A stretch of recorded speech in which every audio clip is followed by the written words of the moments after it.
So I just want to finish off just by summarising some of these areas that we've been on. We've looked at self-reflective forms, we've looked at forms just for well-being, we've looked at adding collaborators, and we've looked at sharing documents, and we've looked at video annotation tools.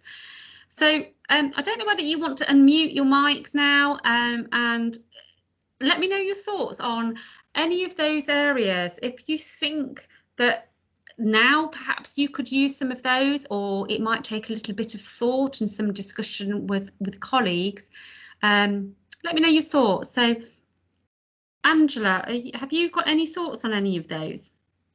Yeah, hi, thank you for that, Rebecca.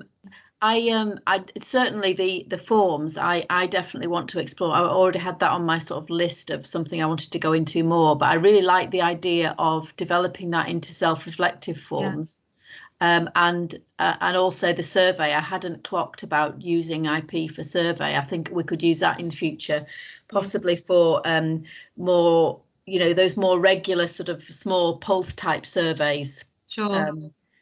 Just a few questions and just checking in with people. I think that could be a great tool. So I want to think about that. And the question about the video, I'm just thinking if you're already, because there's an awful lot of collaboration opportunity within Teams itself, and that's our main mechanism for both our staff and students to be collaborating on documents and so on. It all happens within Teams, and similarly, if they're recording something, is there I don't know if there's an annotation tool within Teams, or are you suggesting that the best way to do the annotation is in any case is to come out of Teams and to go into IP with it? Yeah. As far as I'm aware, there isn't an annotation tool in Right. Teams. It basically allows you to record your video, it hosts it, and then that's that basically. That's it. Right. And okay. what your staff members have probably been doing already is sharing the link then with their students, so they can then go back and watch that video. So then the next step on from that would be to insert the video into IP.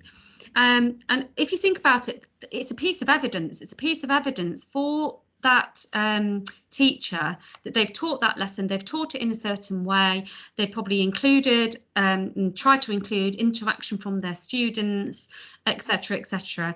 And so it's kind of used in a different way other than just as a replay tool. It's there for the teacher to reflect on their teaching of that lesson, so they can add some annotations. Also, as well, to share it with other teachers. Look, this is how I'm doing it. How are you doing it?